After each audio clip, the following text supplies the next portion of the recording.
हाँ जी। पहले तो आप सभी को नमस्कार। और अपन लोग हिंदी पढ़ रहे हैं, पता ही है आपको।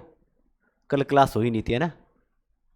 और हिंदी में क्या पढ़ रहे हैं पिछले 4-5 दिन से? क्या चल रहा है?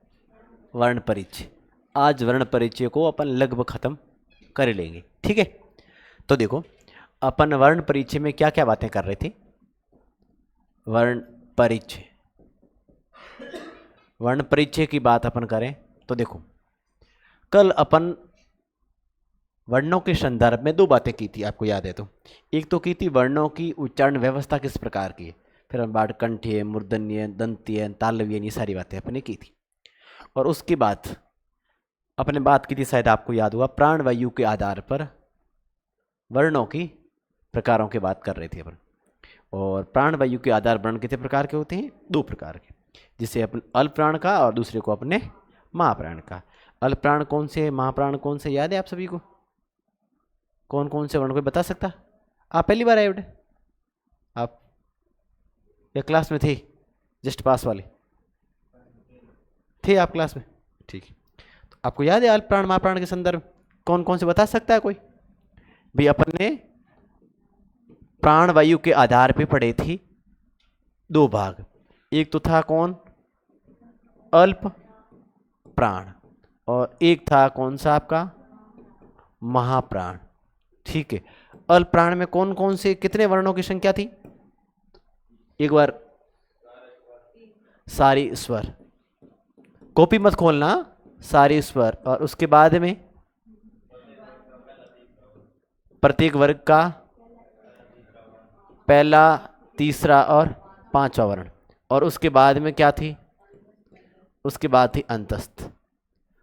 और इसका मतलब है कि सारे स्वर 11 और 3 वे, प्रत्येक वर्ग के 3 वर्ण, पहला, तीसरा और पांचवा। और अंतस्थ है आपकी 4। इस प्रकार अपन कह सकते हैं इनकी संख्या कितनी हो गई आपकी सर? इनकी संख्या हो गई टोटल 30। तो अल्प प्राण कितने हो गए? 30। फिर रहते हैं महाप्राण, इनकी संख्या कितनी है? 14। कौन कौन से सर? कि सर आपने प्रत्येक वर्ग का पहला, तीसरा, पांचवा ले लिया, इसका मतलब दूसरा नहीं आया, इसका मतलब दूसरा इसमें आएगा, फिर आपका चौथा। यानी कह सकते हैं कि वर्णमाला की बात करें उसके अंतर्गत अपन कह सकते जो 5 वर्ग होते हैं उस वर्ग का दूसरा और चौथा प्लस आपके कौन कौन से। फिर अपन बात करते हैं उष्मीय वर्ण। कौन से? उष्मीय वर्ण। और इनकी संख्या कितनी है? इनकी संख्या है आपके 4। तो ये बातें अपन ने कल की थी। अब अपन थोड़े आगे बढ़ते हैं। आज जो बात करेंगे अपन कि प्राणवायु के सिवाय बात करें, जब अपन कोई स्वर बोलते हैं, कोई वर्ण बोलते हैं, उस वक्त किस प्रकार की गुंज होती है, ध्वनि किस प्रकार की आती है, उसके आधार पर। यानी कहने का मतलब यह, गुंज के आधार पर अपन पढ़ेंगे गुंज या नाद। गुंज, नाद या स्वर तंत्रिकाओं या स्वर तंत्रों के आधार पर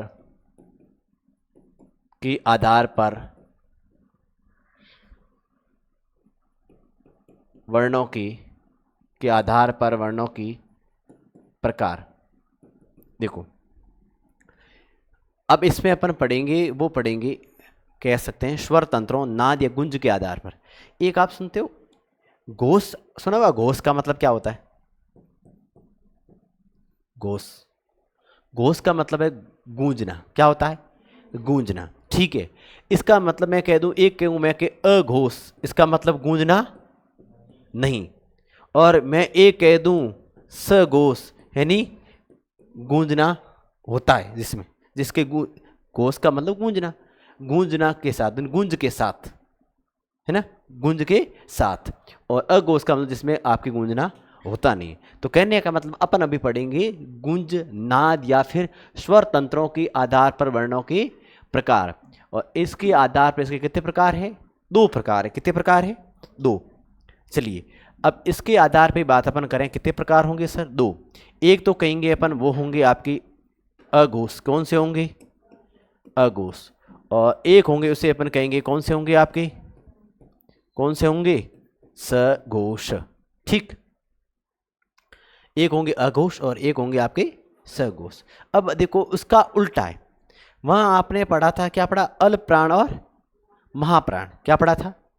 अल्प प्राण और महाप्राण। अल्प प्राण में आपके सारी की सारी स्वर आई थी, उसी प्रकार आपके अघोष में सारे स्वर नहीं है। उल्टा याद रखना, यहां कहने का मतलब सघोष में आपके सारे के सारे क्या आएंगे? स्वर आएंगे। इसका मतलब सारे स्वर कैसे होते हैं? सारे स्वर सघोष होते हैं। कौन से होते हैं? सघोष होते हैं। उसके साथ, इसके साथ साथ में याद रखना आप लोग, प्रत्येक वर्ग कौन सा, अब मैं अलग अलग आपको वर्ग लिख के नहीं बताऊंगा, प्रत्येक वर्ग का कौन सा? तीसरा, फिर चौथा, फिर पांचवा वर्ण। समझ रहे हो? प्रत्येक वर्ग का तीसरा, चौथा, पांचवा वर्ण।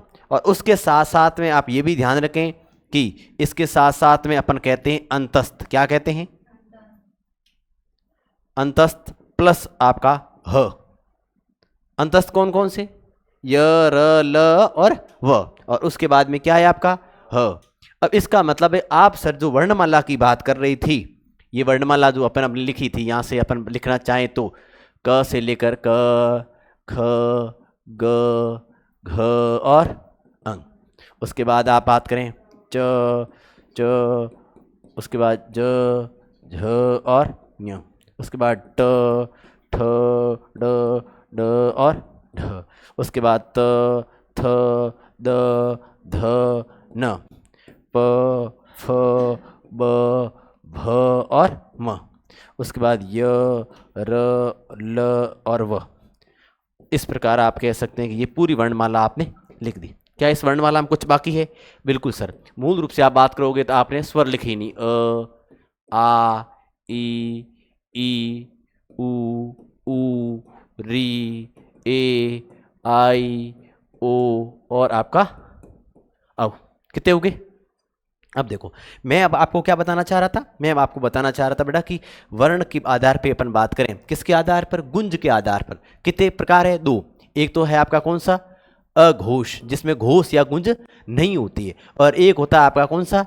सघोष, जिसमें आपकी गुंज या आप कह सकते हैं, जैसे अपन बोलते हैं ना, स्वर तंत्रिका जो अपने अंदर वाला जो भाग होता है, उसमें से आपको गुंज महसूस होती है। जहाँ गुंज महसूस होती है उसे तो अपन कहते हैं सघोष। जिसमें महसूस नहीं होती है उसे कहते हैं अपन अघोष। तो देखो, है कौन कौन से सघोष में हमने बात की? तो सर आपने बात की कि प्रत्येक वर्ण का कौन सा? सघोष में क्या क्या बात की? प्रत्येक वर्ग का तीसरा, चौथा, पांचवा। इसका मतलब बेटा यहां से यहां तक। क्लियर बात है? इसके बाद में क्या बात हुई? प्रत्येक वर्ग का, ये वर्ग है, 5 वर्ग है, पिक, च, ट, त, प, 5 वर्ग है। प्रत्येक वर्ग का तीसरा, चौथा, पांचवा। तीसरा, चौथा, पांचवा, ये हो गई आपकी संख्या कितनी? 15। गिन लो भाई, प्रत्येक वर्ग 3 ले रहे हो, वर्ग कितने? 5 है, तो 5 गुणा 3 15 होते हैं। वैसे गिनना सब 1 2 3 4 5 6 7 8 9 10 11 12 13 14 और 15। ठीक है, इसका मतलब ये कि, एक मिनट, हाँ सर, हेलो, हाँ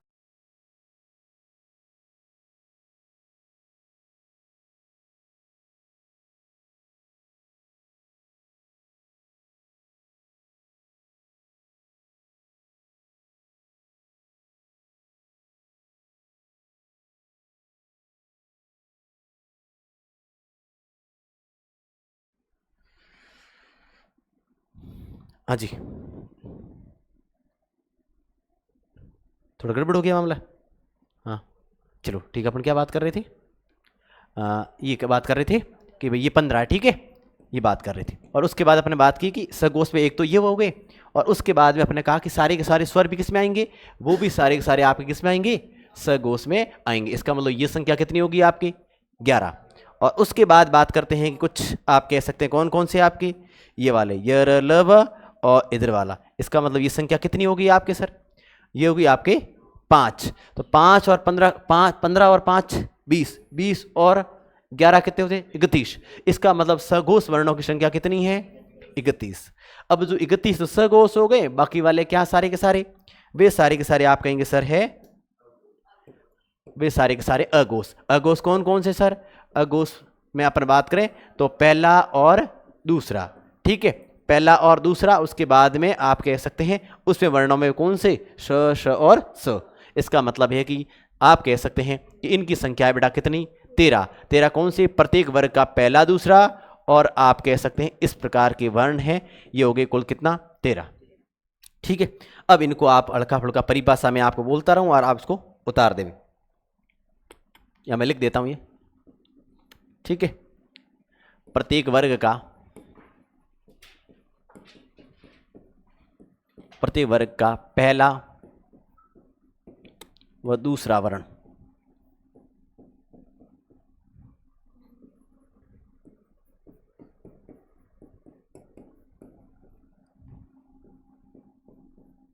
कुल वर्ण कितने हैं, कुल है आपके 13, और इसमें है संख्या कितनी, कुल है 31, ठीक है।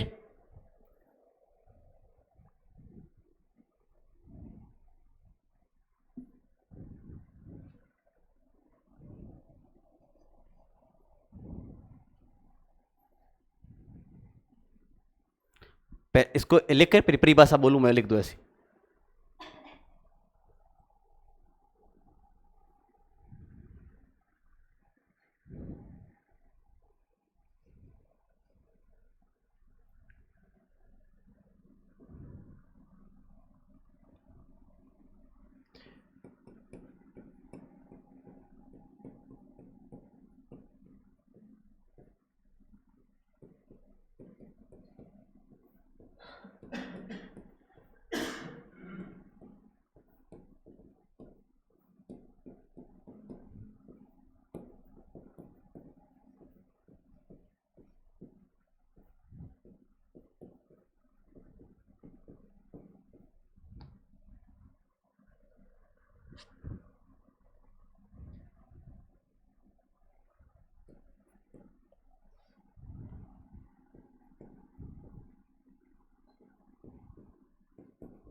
पहले आप ये लिखोगे अघोष, परिभाषा में लिखोगे, क्या लिखा आपने, ऐसे वर्ण जिनका उच्चारण करते वक्त स्वर तंत्र में गुंज उत्पन्न अघोष से मतलब ना हो, उसे अपन क्या कहते हैं, अघोष वर्ण कहते हैं। और उसके बाद ये सारी बातें आप लिख दो, फिर मैं उसकी परिभाषा आपको लिख पाता हूं।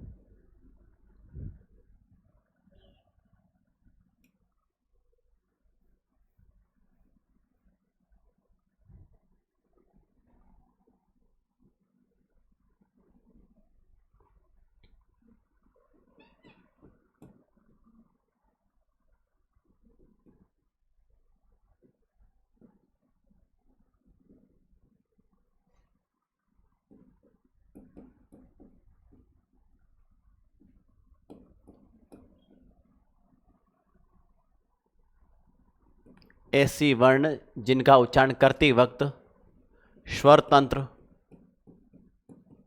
स्वर तंत्र में गुंज उत्पन्न हो, उन्हें हम सघोष, उन्हें हम सघोष वर्ण कहते हैं, ठीक है। ये परिभाषा अघोष और सघोष दोनों के नीचे लिखनी है आपको।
लिख दिए?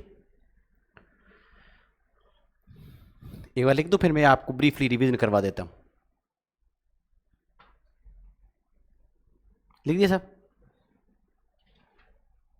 अब देखो, अपन ने एक बार इधर ध्यान दीजिए बेटा, अपन पढ़ रहे थे अब क्या, स्वर स्वर तंत्र कहो, या फिर आप बेटा कह सकते हैं नाद या गुंज। इसके आधार पर वर्णों का प्रकार कितने दो है, या तो जो आवाज गुंज के साथ है या गुंज के साथ नहीं। जो आप कह सकते हैं गुंज, या कह सकते हैं उत्पन्न, जो कह सकते हैं आवाज के अकॉर्डिंग बात करें तो एक तो गुंज के आधार पर अपन कहेंगे एक तो अघोष है, और एक कौन सा है आपका, सघोष है। कौन सा है, सघोष है। अघोष का मतलब जिसमें आपके गुंज की आवाज नहीं होती है, यानी स्वतंत्रों में आपकी गुंज उत्पन्न नहीं होती है, उसको कहते हैं अघोष। कौन कौन से साहब, आप कहेंगे सर पहला, दूसरा और, इतनी सी बात, परिभाषा आपको याद रखने की आवश्यकता है नहीं। सघोष, सघोष जिसमें आप कह सकते हैं कि ऐसे वर्ण जिनका उच्चारण करते वक्त स्वर तंत्रों में आप कैसे गुंज उत्पन्न हो, और गुंज उत्पन्न होती है, उसे अपन क्या कहते हैं, सघोष। और वे कौन कौन से हैं, तीसरा, चौथा, पांचवा, और सारी स्वर, और आप कहेंगे सर अंतस्थ, और उसके साथ में ह। इनकी संख्या होगी आपकी 31 और इनकी संख्या होगी 13। 13 और 31 दोनों को मिलाएंगे, संख्या होगी 44। 44 जो मूल वर्णों की संख्या कितनी होती है, 44। तो ये बात होगी 44 तक, ठीक है। अब अपन इसको साफ करके अगली स्लाइड पे अपन चले, तो देखो ये बात होगी यहां तक। अब अपन देखेंगे वर्णों की उच्चारण व्यवस्था पूरी की पूरी वर्णों की बात करें तो उस पर भी स्पेसिफिक अपन देखेंगे व्यंजनों की। तो अपन बात करेंगे व्यंजनों की,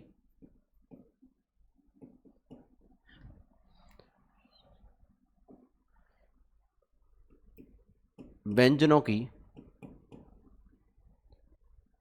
की उच्चारण व्यवस्था। अब व्यंजनों की उच्चारण व्यवस्था देखने से पहले अपन एक बार लिखेंगे, फिर मैं आपको सारी चीजें बताऊं कौन कौन से किस प्रकार। देखो पहले अपन शुरुआत करते हैं क के बाद में ख, ख के बाद में ये सारे के सारे हलंत है, ग के बाद में घ के बाद में क्या, ये अंक, ठीक है। और इस प्रकार में आपकी 1 मिनट में ये सारी बातें मैं लिख देता हूं, फिर आपको लेसन। क च ट के बाद में ठ, उसके बाद में ड, उसके बाद में ढ, उसके बाद में न, उसके बाद में त के बाद में द के बाद में ध के बाद में न, और प के बाद में फ के बाद में ब के बाद में भ के बाद में म, उसके बाद में य के बाद में र के बाद में ल के बाद में व, और उसके बाद श, उसके बाद स और श और ह, ठीक है। इस प्रकार आप कह सकते हैं कि पूरी वर्णमाला आपके सामने है। अब देखो मैं इन सब के आपको बेटा बताता हूं कि इस कौन से वर्ण में आप कह सकते हैं इनका किस प्रकार इनकी उच्चारण व्यवस्था रहती है। आपको पता होगा शुरुआत जब वर्णमाला लिखी तब मैंने आपको एक बात बताई थी, का द्यो माव साना स्पर्श, ऐसा कुछ कहा था, याद है? शुरुआत में आप आए थे बेटा, आपको पता होगा। यानी कहने का मतलब मैंने ये कहा कि क से लेकर म तक सारे के सारे जो है ना, इनको स्पर्श वर्ण के नाम से जाना जाता है। स्पर्श किसे कहते हैं? कहने का मतलब यह है कि जब इन वर्णों का उच्चारण करते हैं तब कह सकते हैं कि जीवा आप कह सकते हैं स्पर्श करते हुए निकलती है, और इस वजह से अपन इसको कहते हैं स्पर्शी वर्ण कहते हैं, ठीक है। मैं आपको सब तमाम प्रकार की परिभाषा लिखाऊंगा, फिलहाल आप ये ध्यान दीजिएगा कि क से लेकर म तक को मोटे तौर पर स्पर्शी व्यंजन कहा जाता है। लेकिन आप लोगों ने ये भी बात की थी सर ये जो पंचमाक्षर है ना, इनको क्या कहा जाता है? इनको नासिकीय वर्ण कहा जाता है। कौन से वर्ण कहा जाता है? नासिकीय वर्ण कहा जाता है, ठीक है। और नासिकीय वर्ण है, और इसके साथ साथ में आपको ये भी ध्यान में रखना है कि ये जो वर्ण है ना, इन वर्ण 4 वर्णों को, हालांकि क से लेकर म तक है, लेकिन इनको अपन कहते हैं स्पर्श संघर्षी, यानी जुबान जो कैसे आवाज निकलती है स्पर्श के साथ निकलती है, लेकिन निकलने के साथ भी वो क्या करती है? संघर्ष करती है, मतलब बहुत कठिनता से निकलती है। इन वर्णों को आप बोलते हो तो इसका मतलब इनको अपन कहते हैं स्पर्श संघर्षी वर्ण कहते हैं। कौन से हैं? स्पर्श संघर्षी वर्ण हो गए ये वाले, ठीक है। बाकी आप बात करें स्पर्शी वर्ण या स्पर्श वाले कौन कौन से हैं, तो देखो कौन कौन से, क से लेकर कहां तक है? घ तक, उसके बाद में ट से लेकर और उसके बाद में बात करें त से लेकर आपके थ तक, उसके बाद बात करें प से लेकर भ तक, ये सारे के सारे जो आप वर्ण देख पा रहे हैं ये आपके कौन से हैं? स्पर्श व्यंजन है। कौन से हैं? स्पर्श व्यंजन है। ठीक है, इसका मतलब स्पर्श व्यंजनों की संख्या कितनी होगी सर? इनकी संख्या हो गई 16। नासिकी वर्णों की संख्या कितनी हो गई? 5। अब देखो आगे बढ़ते हैं। इसका मतलब सर आपने इनकी भी बात कर ली, ये भी हो गई, ये क्लियर हो गई, ये भी क्लियर हो गई। ठीक है, अब देखो इसके आगे। अब बेटा इन य और व इनको कहा जाता है अर्धस्वर। क्या कहा जाता है? अर्धस्वर। इसका मतलब ये है कि य और व को कहा जाता है क्या? आपके इन दोनों को कहा जाता है आपका अर्धस्वर। अर्धस्वर किसे कहेंगे? ऐसे इस प्रकार के वर्ण जो स्वर और व्यंजन दोनों के मध्य आने का काम करते हैं उनको अपन कहते हैं अर्धस्वर, आधा स्वर। ठीक है, जो व्यंजनों में चला जाता है और स्वरों में भी चला जाता है, इसलिए इनको कहते हैं अर्धस्वर। या इसको दूसरा नाम कहते हैं, वो कहते हैं बेटा संघर्षहीन व्यंजन। क्या कहते हैं? संघर्षहीन व्यंजन। कहने का मतलब इन वर्णों का उच्चारण करते हो तब ये बहुत ही आराम से हो जाता है, इन्हें किसी प्रकार की संघर्ष यहाँ आपको करना नहीं पड़ता है, आपकी जीवा को कोई संघर्ष करना पड़ता नहीं है। इससे प्राण वायु बहुत ही आराम से निकल जाती है, इसलिए अपन इसको कहते हैं संघर्षहीन व्यंजन कहते हैं। ठीक है साहब। अब उसके बाद संघर्षहीन व्यंजन कितने हो गए सर? संख्या में 2 हो गए। ठीक, अब उसके बाद अगली बात करें वो है आपका र। इस र को अपन कहते हैं, वो आपको ध्यान में रखना है कि र को अपन कहते हैं लुंठित या आप कह सकते हैं परकंपित व्यंजन। क्या कहते हैं? लुंठित या परकंपित व्यंजन। कहने का मतलब है कि यह ऐसा वर्ण है जब इनका अपन उच्चारण करते हैं उस वक्त अपनी जीवा है ना वो कह सकते हैं कंपन करती है। क्या करती है? परकंपित मतलब कंपन। बोलो र, ऐसे कंपन कर रही है, कंपन सी करती है, इसलिए इसको अपन कहते हैं लुंठित या प्रकंपित वर्ण के नाम से जानते हैं। उसके बाद में आता है आपका ल, और ल को कहा जाता है बेटा आपकी पार्श्विक वर्ण। क्या कहा जाता है? पार्श्विक वर्ण।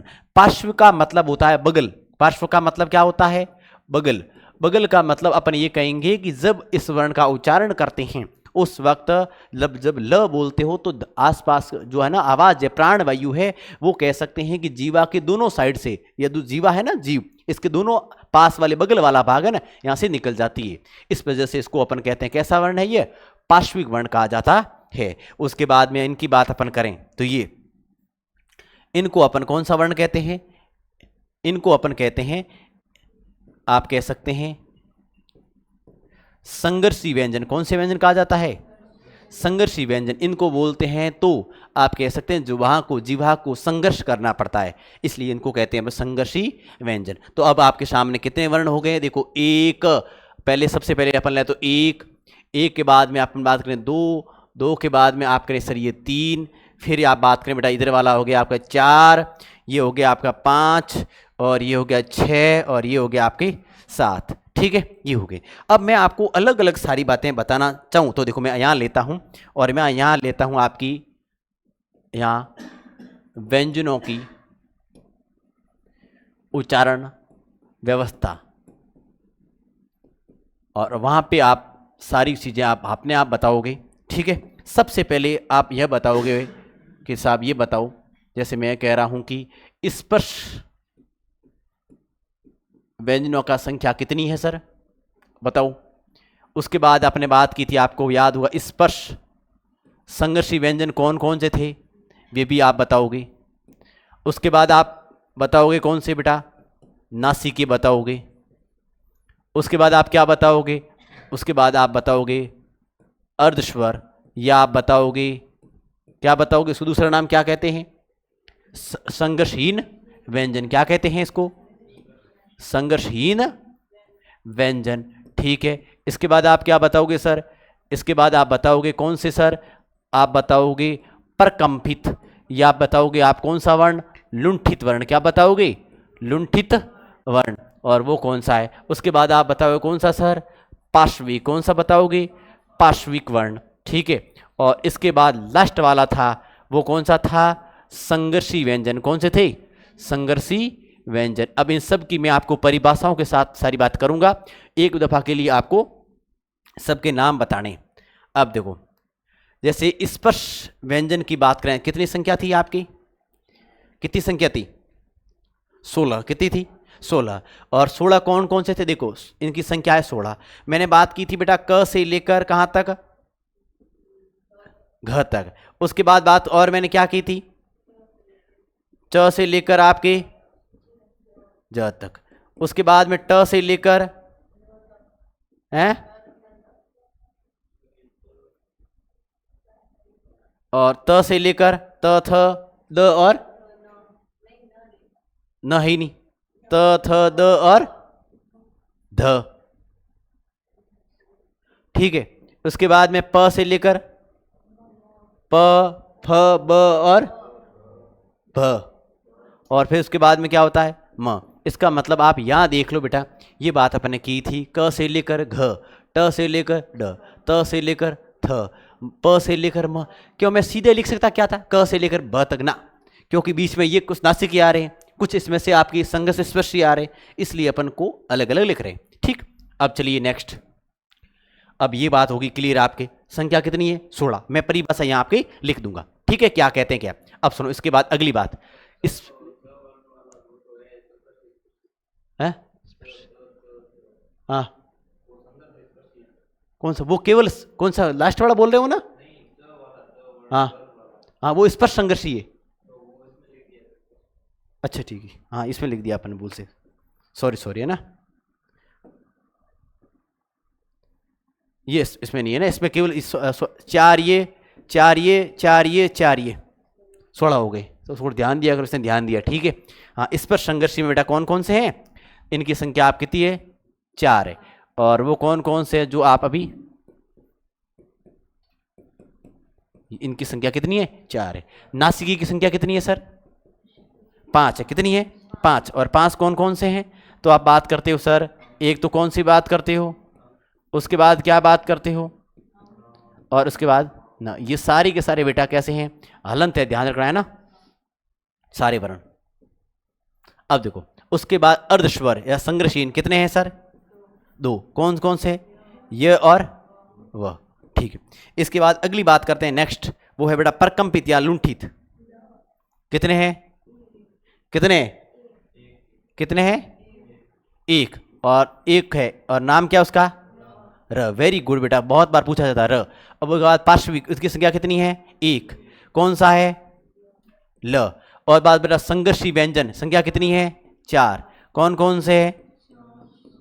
श और ह। कितनी होगी? 4। ठीक है। तो कुल मिलाकर थोड़ा सा आप ध्यान रखना, नासिक ये, अर्धस्वर ये र है, प्रकंपित लुंठित आपका र है, पार्श्विक वर्ण ल है, संघर्षी व्यंजन है, उनकी संख्या कितनी है? 4 है।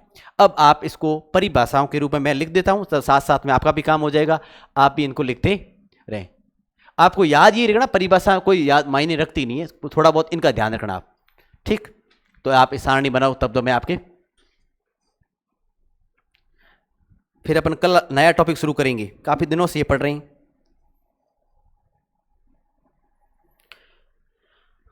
संख्या होगी पूरी? दो, एक दो अपने और बात करनी थी आप इसके साथ में, ताकि आपको पता, मैंने 52 संख्या बताई था, मैंने 2 और आपको बताया था, याद है कुछ? एक ये बताया था आपको, पता है? बताया था आपको, बिंदी वाले, इनको क्या कहते हैं? इनको कहते हैं बेटा उत्क्षिप्त वर्ण। क्या कहते हैं? उत्क्षिप्त वर्ण कहते हैं। क्या कहते हैं? उत्क्षिप्त वर्ण। अब इसके बारे में बात है क्या, मैं सुन लो। उत्क्षिप्त वर्ण का मतलब है कि ऐसे वर्ण जिनका उच्चारण करते समय आप कहते जीवा है झटके के साथ उच्चरित होती है। उच्चरित मतलब झटके के साथ शब्द को बाहर, वर्ण को बाहर फेंकती है, उसको कहते हैं अपन कहते हैं उत्क्षिप्त वर्ण कहते हैं। उत्क्षिप्त वर्णों में बेटा ध्यान क्या रखना है, इन वर्णों से कभी भी शब्द की शुरुआत होती नहीं है। क्या होती है? शब्द की शुरुआत होती नहीं। ये उच्चित वर्ण हमेशा ध्यान रखना, शब्द के मध्य आते हैं, लेकिन इसे शुरुआत कभी होती नहीं। ये 3 बातें ध्यान रखना। इसका मतलब अपन इसको और ऐड करना चाहें इसके साथ में, अपन इसके साथ तो अपन और ऐड क्या करेंगे, वो करेंगे इसके साथ एक पंक्ति और बढ़ाएंगे और ये लिखेंगे उच्चिप्त वर्ण लिख देंगे। क्या लिख देंगे? उत्क्षिप्त वर्ण। और इसकी संख्या कितनी है आपके?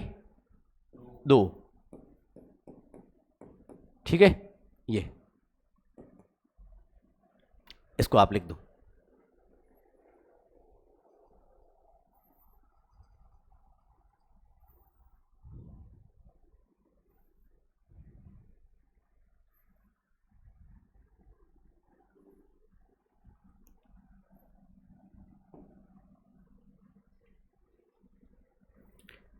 परिभाषा लिख दूं, वे वर्ण जिनका उच्चारण करते समय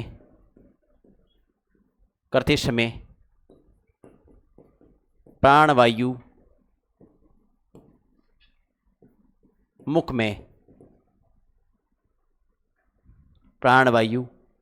मुख में स्पर्श करते हुए प्राणवायु मुख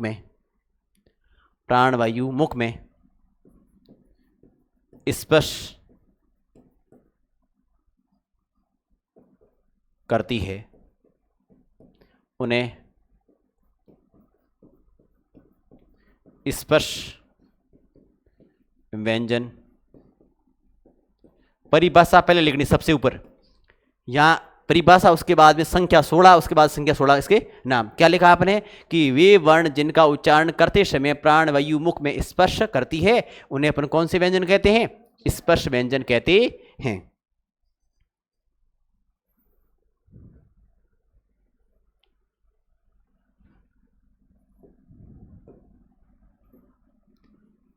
वे व्यंजन जिनका उच्चारण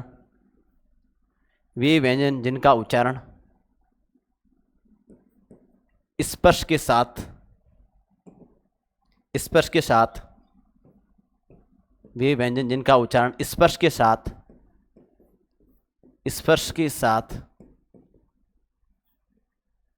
कठिन हो, स्पर्श के साथ कठिन हो, उन्हें अपने स्पर्श संघर्षी व्यंजन कहते हैं। कहने का मतलब ये है कि वे उच्चारण करते हैं, स्पर्श तो करते हैं, लेकिन बहुत कठिनता के साथ क्या करते हैं, वो प्राणवायु बाहर निकलती, इसलिए अपन कहते हैं बड़ा स्पर्श संघर्षी कहते हैं। ठीक है, इसमें वे वर्ण जिनका उच्चारण करते समय प्राणवायु नाक से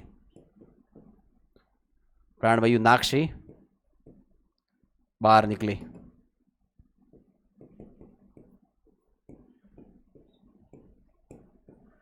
वे वर्ण जिनका उच्चारण करते समय प्राणवायु नाक से बाहर निकले।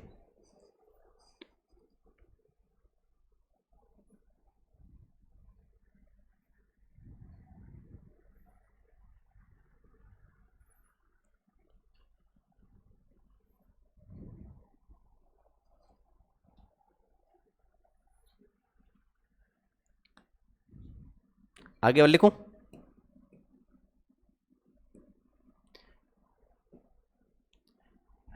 वे वर्ण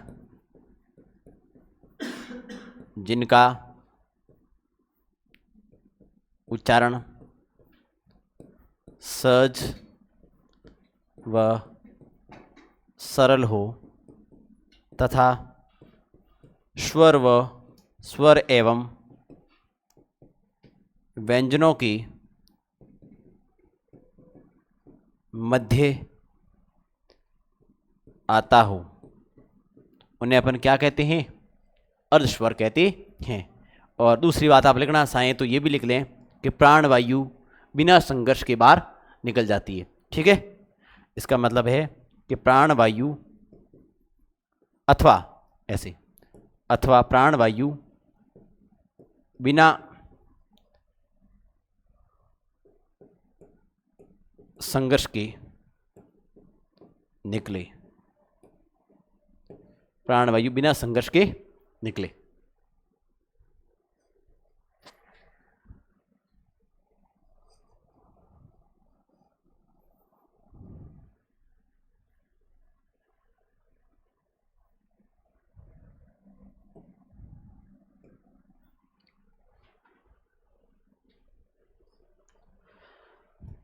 एक पेज के अंदर आ जाएगा, नहीं तो फिर आप अलग अलग लिख दो, फिर क्या स्पर्श अलग अलग ऐसे करके लिख दो।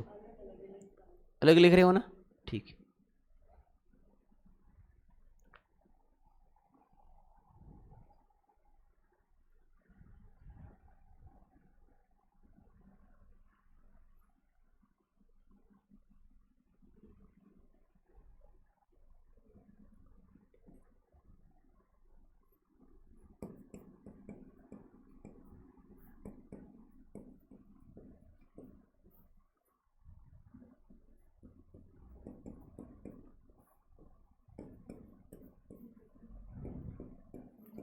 वे व्यंजन जिनका उच्चारण करते समय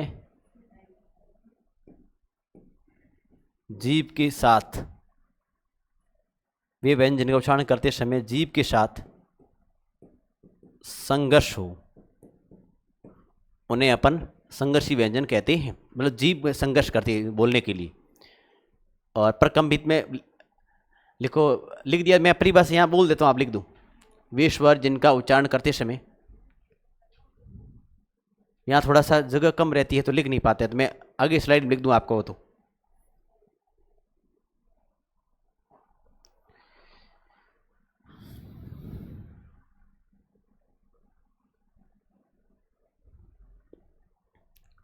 वे व्यंजन जिनका उच्चारण करते समय जीभ के साथ संघर्ष अथवा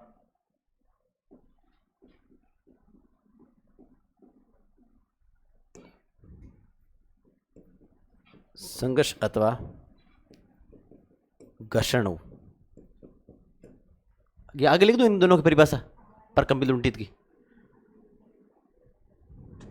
आप एक बार पढ़ लो, फिर मैं आपको वापस बताता हूँ। फिर क्या है कि आगे मेरी क्लास है 3-1 बजे कहीं और, फिर अपन कल नई सीरीज से कुछ नई बातें शुरू करेंगे।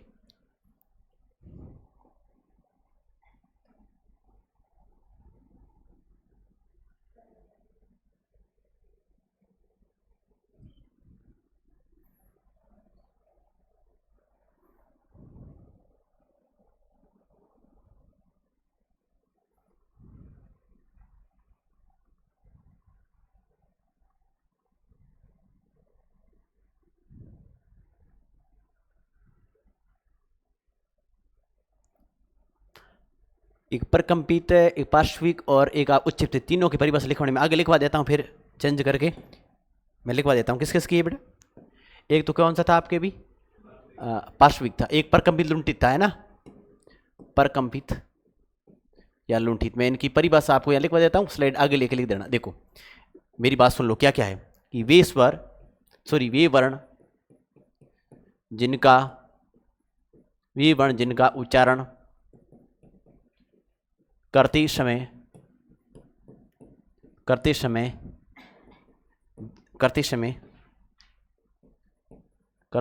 जीभ में कंपन हो, उन्हें हम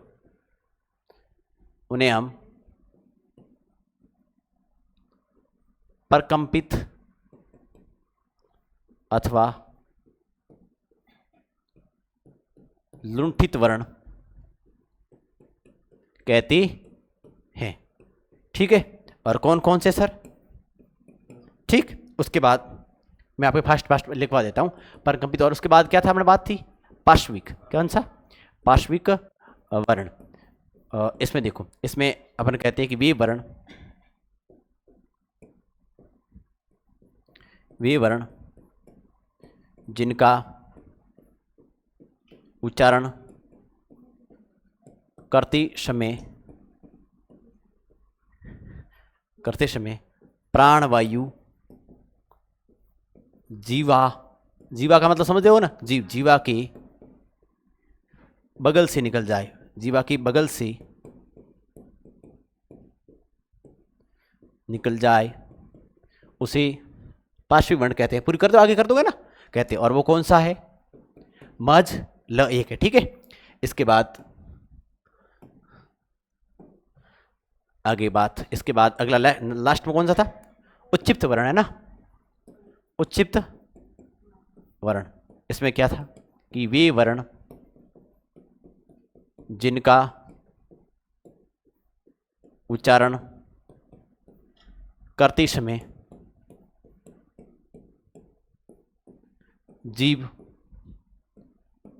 झटके के साथ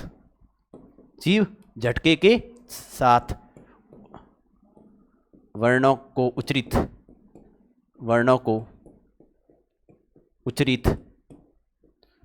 करती है, उन्हें हम कौन सा वर्ण कहते हैं? उच्चित वर्ण कहते हैं। कौन कौन से सर?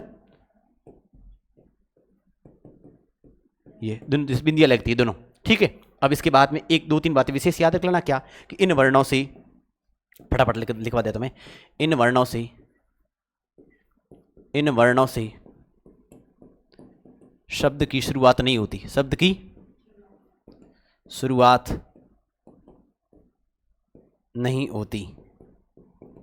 ठीक। दूसरी बात, इन्हें